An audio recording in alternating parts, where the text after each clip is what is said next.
فلسطین کی آزادی کا مشن، یہودیوں کو قدم قدم پر دھول چٹانے والا، اکیلا ہی عالم کفر سے ٹکرانے کا حوصلہ رکھنے والا، پاک دھرتی کا ایک عظیم مجاہد، کفر پر لاوے کی طرح برسنے والے اس مجاہد کی طویل داستان سننے کے لیے چینل کو سبسکرائب کیجئے اور ویڈیو کو لائک کیجئے۔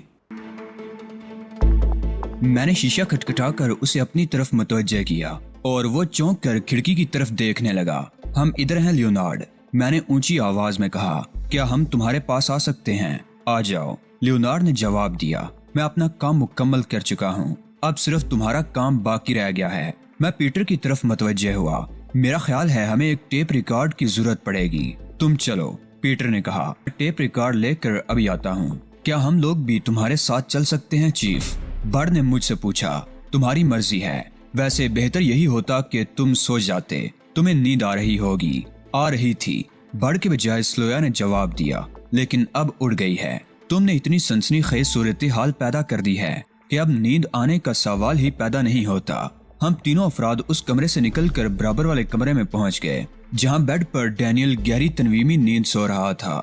لیونارڈ نے ہمیں کرسیوں پر بیٹھنے کا اشارہ کیا۔ یہ میرے ٹرانس میں ہے، لیونارڈ نے مجھ سے کہا، میری معرفت تم اسے جو بھی پوچھو گے یہ اس کا جواب دے گا اور جو بھی کہو گے اس پر عمل کرے گا۔ میں نے ٹیپ ریکارڈر منگایا ہے، وہ آ جائے تو اس کے بعد سوال جواب کا سلسلہ شروع کروں گا تاکہ اگر کوئی بات ذہن سے محو ہو جائے تو ہم اسے دوبارہ سن سکیں۔ لیونارڈ نے اس بات میں سر ہلایا، پھر ہم چند منٹ تک خاموش رہے۔ یہ خاموشی اس وقت ٹوٹی جب پیٹر ٹیپ ریکارڈ لے کر کمرے میں داخل ہوا۔ میں چند سادہ کیسٹیں بھی لے آیا ہوں، اس نے ٹیپ ریکارڈر لگاتے ہوئے کہا، میرا خیال ہے اضافی کیسٹوں کی ضرورت پڑے گی۔ ٹیپ ریکارڈر آن ہونے کے بعد میں نے لیونارڈ سے کہا، اس سے اس کا نام پوچھو۔ ایک منٹ، برڈ نے دفعتاً ہاتھ اٹھا کر کہا، اس بات کا کیا ثبوت ہے کہ یہ واقعی ٹرانس میں ہے؟ ممکن ہے یہ ایکٹنگ کر رہا ہو، ایسا ہو سکتا ہے۔ لیونارڈ نے اس بات میں سر ہلایا، مگر ڈینیل کے معاملے میں ایسا نہیں ہے۔ تم یہ بات اتنے یقین سے کس طرح کہہ رہے ہو؟ برڈ نے اس کی آنکھوں میں آنکھیں ڈال کر کہا۔ اس کا انداز بہت جارحانہ تھا۔ میں نے اس موقع پر دخل اندازی نہ کرنے کا فیصلہ کیا۔ میں یہ بات اپنے تجربے کی بنا پر کہہ رہا ہوں، لیکن میری غلطی یہ ہے کہ میں نے آپ لوگوں کو مطمئن نہیں کیا۔ اس نے خاموش ہو کر اپنی جیب سے ایک ماچس نکالی۔ اگر میں آپ چاروں میں سے کسی کو ماچس کی جلتی ہوئی تیلی لگاؤں تو کیا آپ اسے برداشت کریں گے؟ نہیں، میں نے نفی میں سر ہلایا۔ کسی بھی شخص کو اگر جلایا تو وہ رد عمل ظاہر کیے بغیر نہیں رہ سکے گا۔ ٹھیک ہے، اب آپ لوگوں میں سے کوئی ماچس کی تیلی سے ڈینیل کے پیروں کا انگوٹھا جلائے۔ اگر یہ تکلیف کا اظہار کرے تو اس کا مطلب یہ ہوگا کہ یہ اداکاری کر رہا ہے۔ یہ امتحان کافی ہوگا۔ اگر یہ ممکن ہو سکا تو ہم مطمئن ہو جائیں گے۔ برڈ نے اس کے ہاتھ سے ماچس لیتے ہوئے کہا، ابھی نہیں، جب میں کہوں۔ لیونارڈ نے برڈ سے کہا، پھر ڈینیل سے مخاطب ہوا، کیا تم میری آواز سن رہے ہو ڈینیل؟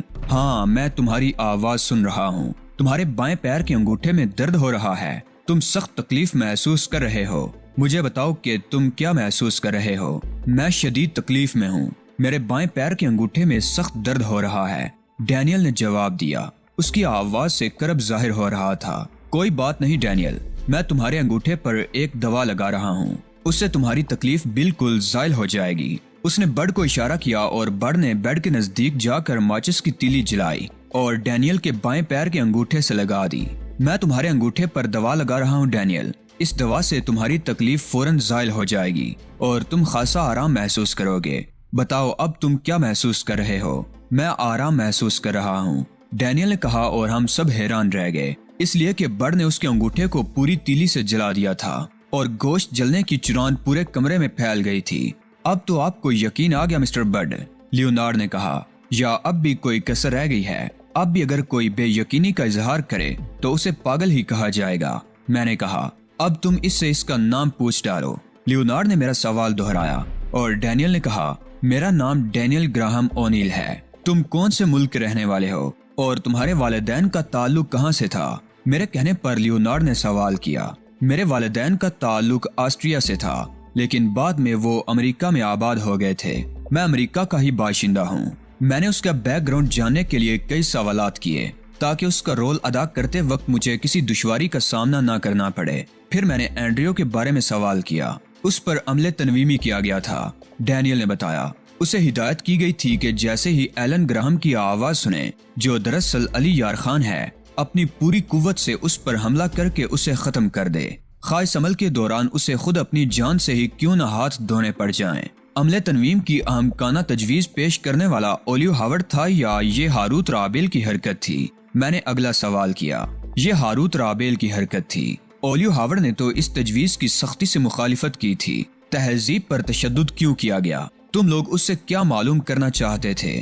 ہمارا خیال تھا کہ ڈی فوسٹر والے فارمولوں کی نقلیں محفوظ کر لی گئی ہیں، انہی کے بارے میں معلومات حاصل کرنے کے لیے اس پر تشدد کیا گیا تھا۔ عمل تنویمی کے ذریعے بھی تو اس سے معلومات حاصل کی جا سکتی تھی، پھر اس پر تشدد کرنے کی کیا ضرورت تھی؟ کسی کو اس کا خیال ہی نہیں آیا تھا۔ پھر جب اینڈریو پر عمل تنویمی کیا گیا تو اولیو ہاورڈ نے یہ امکان پیش کیا، اور اب ہمارا ارادہ یہی تھا کہ کسی طرح اسے ہپناٹائز کر کے اس سے معلومات حاصل کر لی جائیں، مگر ہمیں اس کا موقع نہیں مل سکا۔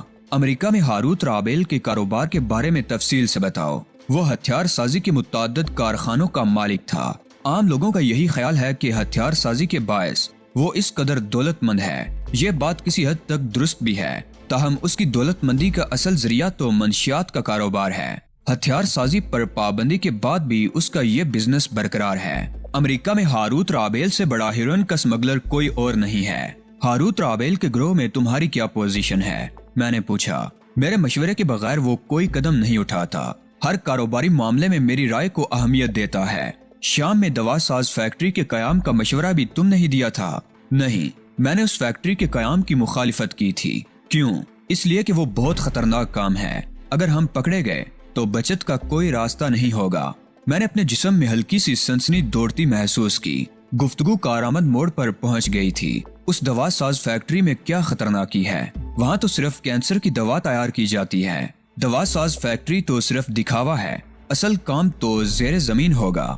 اس فیکٹری کے نیچے وسیع و عریض تہ خانے میں، جہاں بڑے پیمانے پر جوہری اسلحہ تیار کرنے کے آلات نصب کیے گئے ہیں۔ فیکٹری کی تعمیر مکمل ہو چکی ہے اور ہم ابھی تک محفوظ رہے ہیں، لیکن کسی بھی وقت ہمارا بانڈا پھوٹ سکتا ہے اور ہم شامی حکومت کی نظروں میں آ سکتے ہیں۔ اس خطرے کی بنا پر میں اس پروجیکٹ کے خلاف تھا۔ میں سناٹے میں آ گیا۔ اس حد تک تو میں نے سوچا ہی نہیں تھا۔ یہ بات تو میرے خواب و خیال میں بھی نہیں تھی کہ سازش اتنی بڑی بھی ہو سکتی ہے۔ مجھے شام کی حکومت پر حیرت ہونے لگی۔ ان کی مملکت کی حدود میں اتنا بڑا واقعہ رونما ہو گیا اور انہیں اس کی ہوا تک نہیں لگ سکی۔ ڈینیل کا انکشاف ایسا تھا جس نے لیونارڈ تک کو چونکا دیا، حالانکہ اس کا ان باتوں سے کوئی تعلق نہیں تھا۔ اس کے باوجود میں نے اس کی آنکھوں میں دلچسپی کی چمک دیکھی۔ مجرمانہ فطرت کا حامل تو وہ تھا ہی، اب یقیناً اس امکان پر غور کر رہا ہوگا کہ ان معلومات سے وہ خود کس طرح فائدہ اٹھا سکتا ہے۔ تم کن لوگوں سے ٹکرا گئے ہو بھائی؟ پیٹر نے میرے شانے پر ہاتھ رکھ کر کپ کپاتی ہوئی آواز میں کہا۔ ان کا پیچھا چھوڑ دو، میں بھی اولیو ہاورڈ کا خیال ذہن سے نکالے دیتا ہوں۔ میں نے تم سے جو وعدہ کیا ہے اسے ہر حال میں پورا کروں گا۔ تمہارا جو جی چاہے کرو۔ نہ تو میں خودکشی کر سکتا ہوں اور نہ ہی تمہیں خودکشی کرتے دیکھ سکتا ہوں، اس نے کہا۔ اس کی آواز لرز رہی تھی۔ مجھے ان کے بارے میں یہ اندازہ ہوتا تو میں پہلے ہی تائب ہو چکا ہوتا۔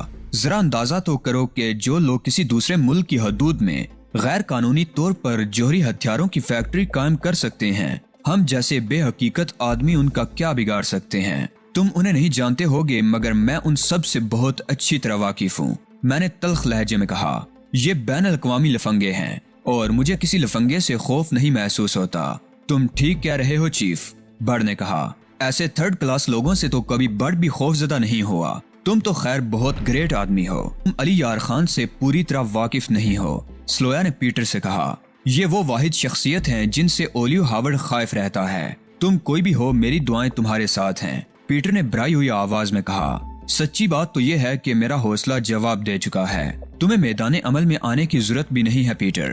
میرا وعدہ ہے کہ تمہارے دشمن کو کیفر کردار تک پہنچانے میں اپنی جانب سے کوئی کسر نہیں چھوڑوں گا۔ اگر کامیاب ہو گیا تو تمہیں اس کی اطلاع بھی ضرور دوں گا۔ تمہیں کوئی اور سوال کرنا ہو تو بتاؤ، ورنہ میں اس کی تنویمی نیند کا خاتمہ کروں۔ ابھی تو ابتدا ہوئی ہے، میں نے پھیکی سی مسکراہٹ کے ساتھ کہا۔ اس سے پوچھو کہ اگر اسلحہ ساز فیکٹری شامی حکومت کی نظروں میں آ گئی تو کیا وہ اس سے فائدہ اٹھا کر ایک ایٹمی قوت نہیں بن جائیں گے؟ لیونارڈ نے میرا سوال دہرایا اور ڈینیل سے کہا، نہیں، اس کا تدراک کر لیا گیا ہے۔ اگر کبھی اس فیکٹری کا راز افشا ہوا